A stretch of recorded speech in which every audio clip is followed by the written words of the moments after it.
is there going to be toilet paper? Is there not going to be toilet paper? What am I supposed to do? Right? There's a lot of stress. And even outside of that, like if this scenario wasn't happening, on a general scale, people are pretty stressed out, right? So your stress and sleep has a lot to do with the general health and wellness of your body. If your stress is too high, your sleep is too bad, you are going to be cranky. You're also probably going to get sick a lot. You're going to have a very hard time losing weight. You're probably not going to gain any muscle. You are going to set yourself up for a whole lot of disaster against your goals. Okay, so let's talk about it. So I know that you get told that you need to sleep like 6 to 8 hours, 7 to 9 hours every night. And that is true. But let's just talk about why that exists. Like, why do you need to be able to do that? So here's what actually happens, right? Okay, so you have your brain. Looks like a kidney bean. I don't know if it's a brain. So this is your brain, all right? And when you're sleeping, all right, you're trying to replenish the energy in your brain. Let's call it energy in your brain. So there's all this stuff in your brain called melatonin. And maybe you've heard of that before, maybe you have not. But melatonin is produced in the pineal gland of your brain. It's this little gland that sits right here, sticks out, and it produces melatonin, right? And you have all these different melatonin pools in your brain. So like, they sit over here, fill it up. One might sit over here, fill it up. And those need to be full in order for you to wake up and not feel tired and feel very well rested. They need to be full in order for you to have energy throughout the day. You guys ever have that 1 to 3 p.m. lull where in the middle, you're feeling great, life's awesome, and then 1 to 3 p.m. you just crash, you need your nap, your second cup of coffee, whatever. You ever wake up in the middle of the night, 1 to 3 in the morning to go to the bathroom, you get the stress peas, all this stuff going on. Your melatonin pools are not full, so you can't go to sleep, or you can't stay asleep. Your energy levels drop down. What happens is, here's your brain. You have these other things that look like beans or whatever, your kidneys, all right? On top of your kidneys, there's a little triangle thing. That's definitely a square. You have a little triangle thing called adrenals, all right? And if I had a square, triangle, whatever you want to call it, these adrenals pump this stuff called cortisol out into your body, all right?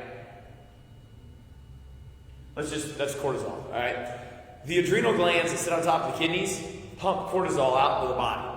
That happens when you're under stress. And I'm probably preaching to the choir. A lot of this is new. A lot of this is not new. I'm going to tell you how to fix it, though, all right? That's the point. So your adrenal glands push cortisol out into the bloodstream, and this cortisol stops your body from producing melatonin or getting the melatonin to the brain. All right? When these get all cranky and they shoot out too much cortisol and it can't make melatonin, the adrenal glands themselves, they get tired. And that's called adrenal fatigue. The only thing that can make these not tired or have more energy is melatonin. And melatonin would go up to the brain, it would come back down to the adrenals. So if you snap off that ability here in the middle, then you stop the production of cortisol. You stop the production of melatonin because your cortisol levels are too high, all right? You stop that with stress. So stress is a roadblock to allowing your body to function on a normal melatonin and cortisol regulation. So the less stress you have, then the better your production is going to be, the better your sustainability is. Now, here's what I'm saying, though. What I'm not saying is that you just need to get less stressed. I think that would be silly. I think that's pretty challenging to say, okay, just get less stressed, take these things out of your life, make this scenario different. Dude, that's not going to happen. But what we can do is we can control the largest factor to your stress to help your cortisol and melatonin production be normal, all right? And that's sleep. So as much as stress is the roadblock, sleep makes that go away, all right? If you can get a longer, better quality of sleep, you will have a longer and better regulation of cortisol and melatonin. Without even talking about all this biochemistry, you're going to feel better. Cortisol stores a ridiculous amount of fat on your belly. So if you've ever seen something like you have thin arms and thin legs but massive midsection weight, cortisol levels are probably too high. Maybe you don't even have a weight problem, but you would like to gain some muscle. Cortisol stops the ability of this other hormone called myostatin to get produced, which regulates muscle growth. So you're probably going to have a hard time building muscle. You're not going to sleep at all because you're going to be tossing and turning and waking up and can't sleep and insomnia or hyperarousal of your mind. All these things are going to be going on. You're not going to feel good. You're going to crave a bunch of carbs and sugar. Your salt cravings will go up too because salt is an indicator that your stress levels are too high. Dude, there's just all this stuff. You don't even need to understand this as much as the external outcome of everything. That you're going to feel worse, you're going to gain weight, you're not going to have any energy, you're not going to sleep very well, you're going to be very cranky. You're not going to get the most out of life, is really what you're going to do. What you really want to do is to go to sleep and stay asleep. So how do we manage all of this? Well, regardless of if all this stuff is good or bad, it doesn't matter. It's regulated off light. All of this stuff is regulated off your body's circadian rhythm, which is not measured, but it's dictated off light. Light tells your hormones when to go up and when to go down. That's why you might sleep in the dark sometimes, or people say having a night mask on, or whatever. And then, how hard is it to go to sleep when you're outside and the sun's beating down on your face, right? So, light regulates all that. After about 4 p.m., you'll notice that different hormones like leptin and ghrelin, which are hunger hormones and stuff, they start to change. Mood swings and cravings start to alter. So we need to understand that our circadian rhythm affects our hormones. Hormones are regulated off light. Ta-da! Okay, so if you're waking up at night, you're throwing off your body's natural circadian rhythm. Your body goes into a natural sleep cycle from 10 p.m. to 6 a.m. That isn't even an opinion. This is 100% true. I don't care how many hours you need. I don't care how you feel. I don't care if you can push through it. Whether you're awake or not, whether you think you need 6 hours or 12 hours of sleep, your body is going through a natural sleep cycle from 10 p.m. to 6 a.m. That's when your body's saying, okay, now I would like to slow down my non-essential organs. At this time, that might look like something like your intestines. It might slow those down. It might slow your kidneys down. So you can focus on reproduction to the rest of the body and rejuvenation to healing. So that's why this time frame is so important to sleep in. That's the overall goal, is 10 p.m. to 6 a.m. And when you're talking about creating a solid immune system and you want to fight this virus or pollen or whatever it is, you want to put your body in a very well state. If you're eating like crap, not sleeping, drinking a bunch of alcohol, everything that we've been talking about, you're going to gain the quarantine 15, and you don't want to do that. All right? What you want to do is you want to put your body in a good position to fight off whatever you're trying to fight off. And your body's going to be a lot healthier the more that you can sleep around this 10 p.m. to 6 a.m. So it becomes less about the hours. A lot of people might say, I slept for 8 hours, but they slept from 1 a.m. to 9 a.m. Well, I guess you could do that, but you're not getting the overall value as if you just slept in this time frame because your body's in its natural reproductive system. Okay, so 10 to 6. You don't want to wake up. Every time that you wake up, you're adding to this stress piece that I talked about. You're stopping your body's ability to reproduce melatonin. So you're going to enter adrenal fatigue. You're going to have more fatigue throughout the day. You're going to go into an energy slump. You're not going to feel very good at all. All right? And you got midsection weight gain, higher chance of type 2 diabetes, all kinds of stuff. You don't want that. All right? 94% of people that wake up between 1 and 3 in the morning to go to the bathroom, it's typically not because they have to go to the bathroom. It's typically because their cortisol levels are too high, that their body had a stress response. And it woke up and it said, go pee. I don't know. And it just told you to go do something, right? You ever get the stress pees before a race or before a competition? You're like, I got to pee all the time.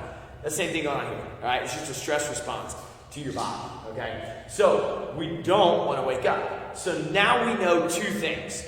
We know, well, I guess we know three things, but we know that our hormones are supposed to go in this system. This goes up, it goes into the brain, makes melatonin, comes back down to the kidneys, melatonin comes back down to the kidneys, reprints the adrenals. That's what's supposed to happen. We know that this production system is stopped when the stress levels are too high. Those are two things. To pause on the stress level thing, it would be unfair to ask you to get rid of your kids, stop working, like all the things you have to do for stress, right? You just wanting to be better. If you sign up for a race and you go do the race, there's going to be stress along the way. It's not negative stress, but it's still stress. If you win the lottery and you're like, oh, I won, like that's cool, but it's still stress. You're excited. It's the same stress on your body, okay? What we're talking about is the things that you can control that have the largest effect, and how do you feel better instantly, okay? We know that if you sleep during this 10 p.m. to 6 a.m. time, you will start to feel better.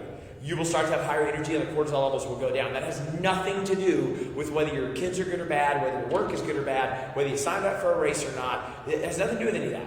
It will just naturally start to bring the stressor levels down. We can then start to manage our melatonin and cortisol levels for a longer period of time, okay? Now, number 3 or 4, whatever number we're on, what you want to do now is sleep in this time frame, but what are you going to do? Like, you can't just, like, go to sleep, right? Like, I mean, like, if that was the answer. Do you know how many people suffer with insomnia that is starting to calm the cortisol levels down? These adrenal glands will start to produce less cortisol. Number 2 is 5-HTP. This is 5 molecules of hydrogen and tryptophan, okay? Tryptophan will start to make you a little sleepy, and it'll start to keep the cortisol levels suppressed. Now, 5 milligrams of tryptophan is, I mean, it's a good amount, but a lot of people hear that and they go, oh man, that's the stuff in turkey that on Thanksgiving I eat and it makes me go to sleep. No, bro, it ain't the turkey on Thanksgiving that makes you go to sleep. It's the 3,000 calories of stuffing that you had with your turkey that makes you go to sleep. So this isn't going to knock you out, but it will start to relax you, kind of take the edge off a little bit, okay? Talking about taking the edge off, alcohol ain't even in this conversation. If you're having trouble sleeping, you just got to do it, dude. You just got to cut out that alcohol. I'm not saying all the time, but you need a good 5-6 days in a row without alcohol. Alcohol, you will not sleep. I mean, you will have a hard time going to sleep, a hard time waking up. Your brain is in an altered state. You don't want that, all right? So we're assuming that this alcohol is not even in this conversation. Relora, 1 serving, 5-HTP, 1 serving. This is going to be about 60 to 90 minutes before bed, all right? The last thing that you're going to take, this is going to get you to go to sleep, okay? It is also going to start bringing down the cortisol levels to keep you asleep. The last thing you need to take is melatonin. In this melatonin, this is what's going to replenish all those pools in your brain.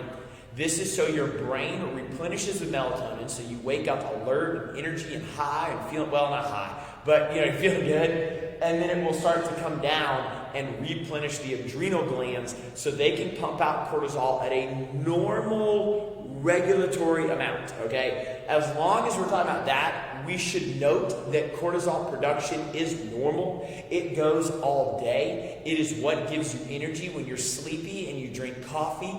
Every 100 milligrams of caffeine, be able to go to sleep and stay asleep. You should be waking or going to sleep and waking up. There shouldn't be an in-between. You shouldn't really be remembering your dreams. You should be in a steady state of sleep that when you wake up, you're almost bouncing out of bed because you're good to go. The only caveat to this whole thing is you have to be eating enough. 94% of people undereat. I wrote a whole book about this. I wrote an entire book about how people undereat. You can change your sleep, but if you're not eating enough to fuel your body, then you're going to feel like crap just because you don't have any gas in the tank, all right? Look, if it was so easy to lose weight that the answer was eat less and exercise more, I wouldn't have a job. You're telling me that I have a job and gyms exist and people hire trainers because the answer to losing weight is all you got to do is burn more calories than what you take in. That's an oversimplification of the process. You're taking an idea that might be true in principle, but oversimplifying how you get there. All right. So you definitely need to make sure you're eating, not overeating, but eating a normal amount of food. Pick my book up. I'll link that below too. But I wrote a whole book on it, on why you need to eat enough. Okay, and why 94% of people are under eating, and why everybody struggles to lose weight, even though they're not eating and walking on treadmills.